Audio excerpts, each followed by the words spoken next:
Hello everyone and welcome back to Let's Replay Castlevania 3 Dracula's Curse. In the last one we continued on through the split pathways, and on the underground pathway we ended up recruiting Alucard, and now it's time for stage 5 on the top routes with Sypha. Which I do actually not remember much about this stage off the top of my head. One thing I can say about Castlevania 3 that I don't like is that due to the amount of levels, some of them can kind of just blend together due to similar aesthetics. Mind you, Castlevania 1 had a fairly similar issue in it, as did all of Simon's Quest, for that matter, now I think about it. But Castlevania 1 stages felt more memorable because there were less of them, more than likely. But we do get introduced to Flying Skeleton Knights, or whatever the hell these things' names are, and these things are annoying. The way that their pattern works is that they start off waving very slightly as they enter, but towards the time they get to the opposite side of the screen, they start waving repeatedly. Fighting these things on stairs is hell. Be they as Trevor, or Sypha, or Grant, or Alucard. Alucard probably has the easiest time against them, though, due to the fact that his attack, when fully upgraded, covers the most area, technically, in terms of just directional inputs.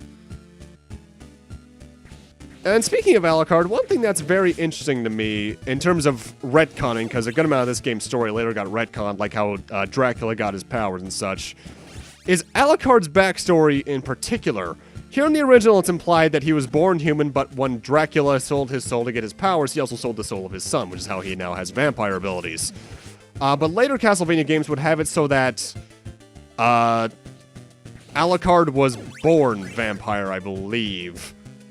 And then there's the whole thing about his mother, and then the succubus and Symphony of the Night, and then that whole cheesy voice acting thing. Castlevania lore is best when you don't put too much thought into it, I'll be completely honest. And then there are the games who want you to put too much thought into them. Like the PS2 games. Good lord. The whole plot twist, and I think it was Lament of Innocence, just really irks me. I don't mind the whole backstory of Dracula from that game, or was that Curse of Darkness? I forget which one's which. But, oh boy. You know, it's honestly kind of weird thinking about Castlevania storylines, because overall, Lords of Shadow, probably has the best storyline out of the series between the three games, because there's actual plot twists involved, whereas the main storyline games are just kind of there. I mean, I suppose the Soma games have more thought put into their storylines, aside from the amount of times you need to have a certain item equipped to, you know, live. But, I'll stop the topic. Either way, this is the gimmick we'll see 2 or 3 times throughout the game, vertical scrolling sections like this. And you want to be careful and not stay too close to the top, because as you saw, when you're too close to the top, sometimes knights will spawn in as the floor drops down a little bit, and you might not see those knights coming, meaning you might take a cheap shot, so be careful there. Also, for those who aren't familiar with Castlevania, the way these little platforms work, and the one similar to them that don't have spikes, is that if you just walk across them, you're fine, but if you jump on them, they'll flip over. And in the case of these ones, that's particularly dangerous, because there's instant kill spikes on the other side. Now, one thing I should mention about Sypha, the reason that her abilities are so broken, aside from just the pure amount of damage they do, is that with the exception of the stopwatch, because the stopwatch takes the most no matter who you are, everything only costs 1. It costs 1 to use these blue orbs of doom. And you saw what they did to Medusa last part. Imagine that on every boss in the game. Damn it. Actually, that's not too bad, because the fire is also very useful against the upcoming boss fight. I would rather have the blue orbs, but oh well. Blue orbs would mostly just make this room easier. And this room actually looks kind of tricky due to the amount of skeleton pillars there are. But honestly, as long as you just rush through, not many of them will get a chance to activate in my experience. However, if you're taking things a bit more slowly, you might want to watch out. Now, one thing I actually thanks, Crow. One thing I actually find myself doing fairly often in this specific entry, though, is surviving on low health, because there's an odd amount of focus that happens in games in general, really, but I see it more in Castlevania for some reason, and Mega Man for that matter, where if you're low enough on health, you become so tense that your focus increases to such an extreme amount that you end up playing better, which is kind of an inverse Let's Play curse. Either way, time for the boss of this stage, Frankenstein's monster or the creature. Unlike, I think it was Castlevania 1, where you had to hit this thing's head, This time, the hit doesn't take damage unless you're just physically attacking it. You can hit him anywhere, and he'll still take damage, though. However, as you can see, just whacking it in the head repeatedly works all the same with our staff. There's no real advice I can give for that guy. Just make sure you're watching the ceiling so you don't get crushed by any of the blocks. Well, it's not even a crush death, it's just damage, but overall, not a very hard fight. And now it's time for the 5th stage as Alucard path, on the Alucard pathway, rather. We took the upper path last time to show the ending of that stage at the King Skeleton Knight, but now we're gonna head down here to the Sunken City, I think it's called. First off, love this song. And this is a very interesting stage, because if you were looking at the map, you noticed the boss skull wasn't at the end of the level. We'll get more into what that is in a while, but I really like what this stage does. Now, one thing you should note, this is Classicvania, so there's no Metroidvania elements, meaning water is instant death still. Do not touch that, you will die. Also, where'd the water go?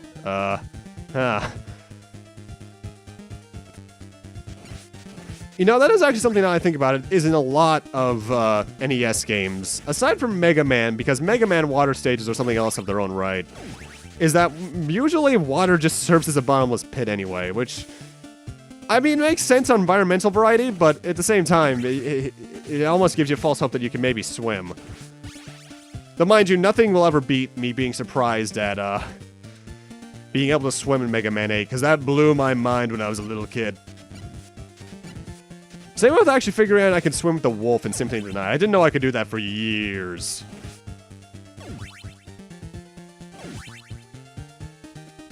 Now, one thing that this stage has in particular is that there's a lot of the skeleton dragons we've been seeing since Castlevania 1 here. And off the top of my head, I think this is the only stage they show up in, which, as someone who plays Castlevania 1 a fair amount, good, because I don't like these guys, but it also feels weird to see them not so often. Cross Boomerang, though, is very good against them because every single one of those hits counts as damage done. And as with prior entries, when you defeat them, every single section of them will become a heart. You know, realistically, I know I'm bringing realism into a game like this, but how does hearts equal ammunition? I get that it's just a gameplay element, but I just imagine, like, Simon grabbing a heart like Raiden during the Senator Armstrong fight in Metal Gear Rising, crushing it, and it becomes the boomerang.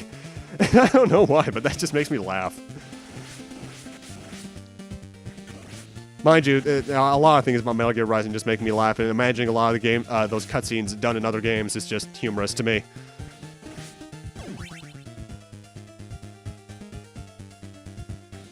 That actually reminds me, this is going to be extremely dated, the small topic I'm about to go off on, but we just had E3 happen, which is, I was excited to see the 2 Metroid games, by the way. But one thing I'm surprised we didn't see was Metal Gear Survive, that weird survival horror game in the Metal Gear universe Konami's making. I am cautiously optimistic about that, but that basically describes my entire being. I am very optimistic about life, and that could have its detriments too. I don't want the X. That just reminds me in general, weird little thing about this game's programming on the title screen, particularly in the American version, the Konami logo that shows up on the title screen, the Kona and Me of the Konami name are for some reason separate sprites from what I remember. Probably has to do with sprite size limitations, but that's just very interesting to me. I love it when you can get really cool technical information like that. Like, I believe, technically speaking, Mega Man's sprite in the classic games, at least until 7, obviously, are like 2 sprites layered on top of each other. That's just cool to me. Finding more technical workarounds like that, I love that stuff. Ingenuity is amazing. Don't want the stopwatch because the cross boomerang is just too good in this game. Which, you know, actually, now I think about it, would be in 4 as well, so I guess this is the start of the rise of the cross boomerang, even though I think it's just called the cross, but cross boomerang just sounds cooler to me. Don't want you. Now, I'm getting kind of tired of fighting this guy's game. It's almost as if you have a point to putting them all here. Nudge, nudge, wink, wink.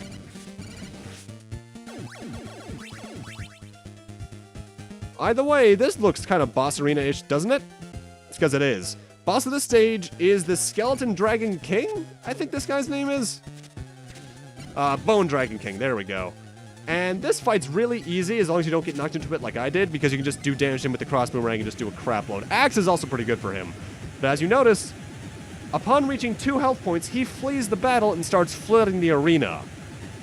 This is why there was stage after the skeleton on the map, because after, quote-unquote, beating the boss, we have more platforming, and it's kind of a tense situation, because there's water constantly rising beneath you. If that touches you, you're dead. So, run. Thankfully, the designers were rather kind. Also, those blocks crumble if you stay on them too long, so don't hesitate. Is that they gave you more than enough time to escape if you're like constantly just gunning it.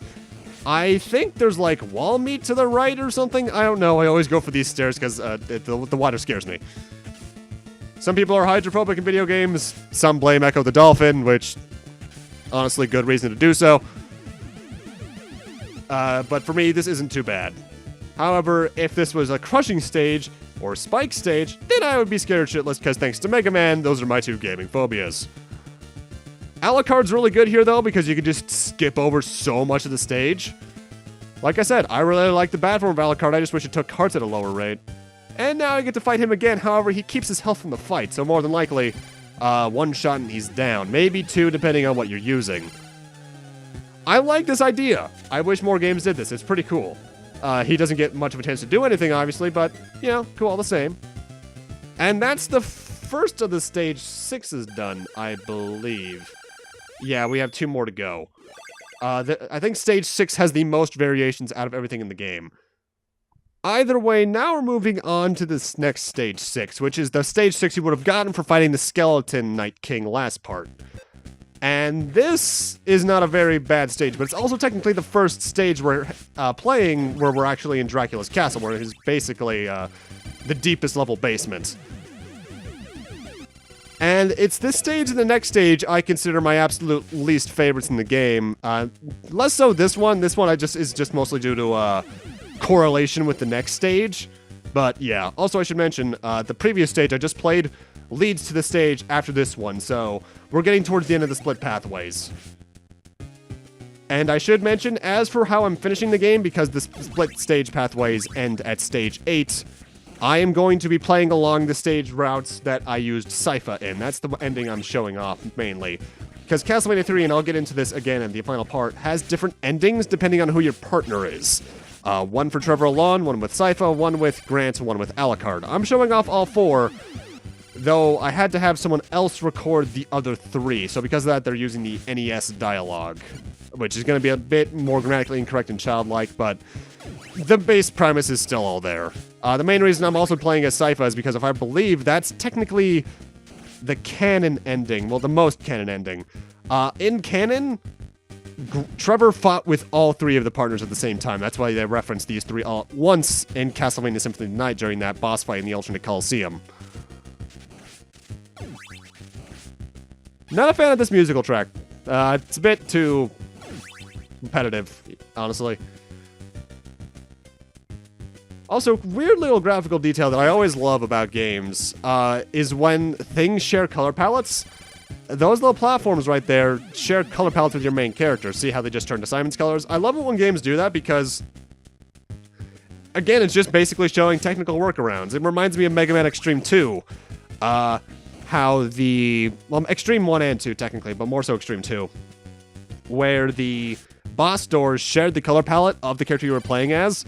So say you were playing as X in Extreme mode and switched to 0, the boss doors would switch colors. I love that stuff to death. And we're coming up on probably what's my most stupid death in the game. You can't jump after this block because your head hits the ceiling and you immediately fall down. You need to go down these stairs. That was stupid of me, but I laughed my ass off when it happened, I'm not gonna lie.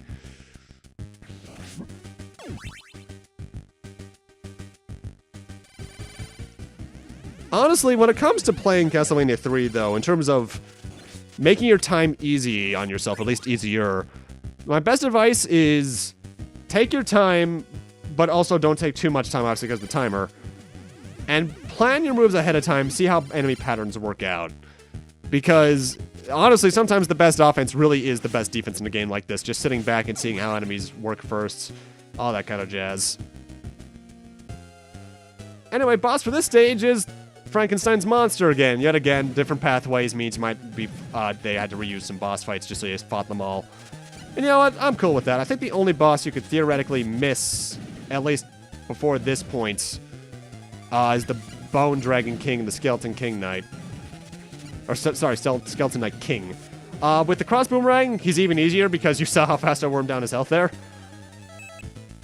But that's the end of that stage, and with that, I'm also going to need to end this off here. A bit of a shorter part than the last two, I believe, but that's just how times worked out. Thank you guys for watching, and in part 4, we'll be continuing on the split pathways, I believe even eventually converging to 2 pathways on stage 8. See you guys then.